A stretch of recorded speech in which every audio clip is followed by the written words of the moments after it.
एक बहुत इंटरेस्टिंग बात आपको बताता हूँ। 2016 की बात है ना, 2016 की। 2016 में एक टाइम ऐसा था जब फिजिक्स केमिस्ट्री बायोलॉजी तीनों के टेस्ट पेपर जो है ना वो मेरे को ही रेडी करने पड़ते थे। 4-5 पेपर ऐसे थे जो मैंने ही बनाए थे फिजिक्स केमिस्ट्री बायोलॉजी के। तो मैं क्या करता था कि जैसे 2011 का पेपर लिया नीट वाला, APMT वाला, उसकी फिजिक्स ले ली, फिर 13 वाला लिया, उसकी बायोलॉजी ले ली, है ना, और 17 वाला पेपर लिया, चलो ठीक है, 12 वाला लिया, उसकी बायोलॉजी ले ली, है ना।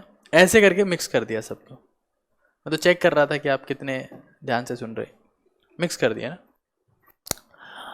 उसके बाद जब स्टूडेंट्स का टेस्ट लेते थे तो उसमें से भी कोई स्टूडेंट ऐसा नहीं होता था जो पूरे मार्क्स लिया था।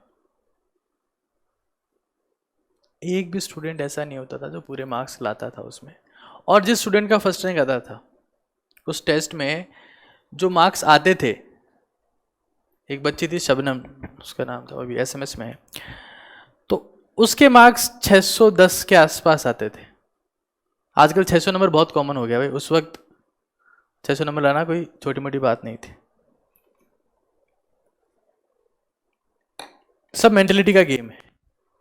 600 नंबर कॉमन क्यों हो गया? क्योंकि सबकी मेंटेलिटी ऐसी है कि अब तो 600 तो लाने ही लाने। तो जब उसने मेन एग्जाम दिया, तो उसके मार्क्स उतने ही रहे जितना कि उसका प्रीवियस ईयर पेपर्स में जो स्कोर था उसका एवरेज था। और वो एकमात्र स्टूडेंट थी जिसके बायोलॉजी में बहुत बार टेस्ट में पूरे में से पूरे आते थे। और टेस्ट कहां से बना हुआ था? पूरा का पूरा पुराने सालों के पेपर से। वो एकमात्र स्टूडेंट थी।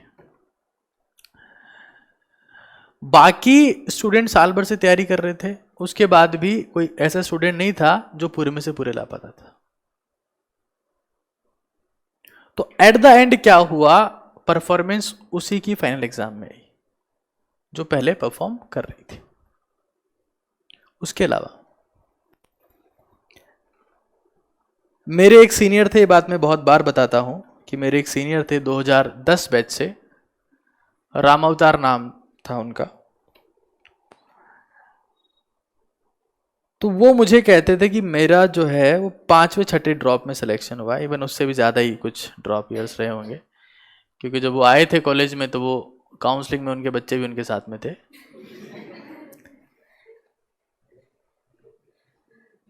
तो वो मुझे कह रहे थे कि इस बार मैं सेलेक्ट हुआ हूँ, और इसलिए सेलेक्ट हुआ हूँ क्योंकि मैंने लास्ट ईयर, मतलब जिस साल वो सेलेक्ट हुए उससे पहले, मैंने सिर्फ पुराने 10 सालों के पेपर को 10 बार किया है। हमारे में से 90% लोग ऐसे हैं जो जमाने भर के रिसोर्सेज के लिए ट्राई करते रहते हैं कि मैं कौन सा कंटेंट पढूं, मैं किस इंस्टीट्यूट की टेस्ट सीरीज ज्वाइन करूं, मैं ऑनलाइन ज्वाइन करूं कि ऑफलाइन ज्वाइन करूं, जबकि जो उनके पास में खुद के पास कंटेंट है उसको हमेशा इग्नोर करते हैं। और प्रीवियस ईयर सॉल्व करने का मतलब ये है कि आपके पास में जो क्वेश्चन है उस क्वेश्चन में 4 ऑप्शन है, एक उसका आंसर है, बाकी 3 जो। तो बायोलॉजी और केमिस्ट्री में जो थ्योरेटिकल पोर्शन है उसमें बाकी के 3 ऑप्शन गलत क्यों हैं, या बाकी के 3 ऑप्शन किस चैप्टर के हैं, या बाकी के 3 ऑप्शन के बारे में आपको क्या आता है, वो बहुत ज़्यादा इंपॉर्टेंट है। मैं देखता हूँ बच्चा जब बायोलॉजी सॉल्व कर रहा होता है प्रीवियस ईयर्स में, तो उसका फोकस सिर्फ उस ऑप्शन पे होता है जो आंसर है, उसको बाकी के 3 ऑप्शन से कोई मतलब नहीं। तो बहुत ज़रूरी है कि आप बाकी के 3 ऑप्शंस का इक्वली ध्यान रखें, उन्हें इक्वली इंपॉर्टेंस दें।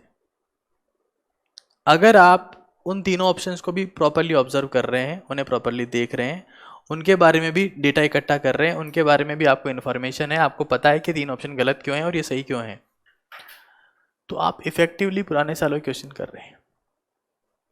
और मैं इतना जानता हूं कि जो एट प्रेजेंट जो कट ऑफ जारी है, चाहे वो 600 नंबर हो, 610 हो, 620 हो, एक बहुत सिंपल सी बात आपको बता देता हूं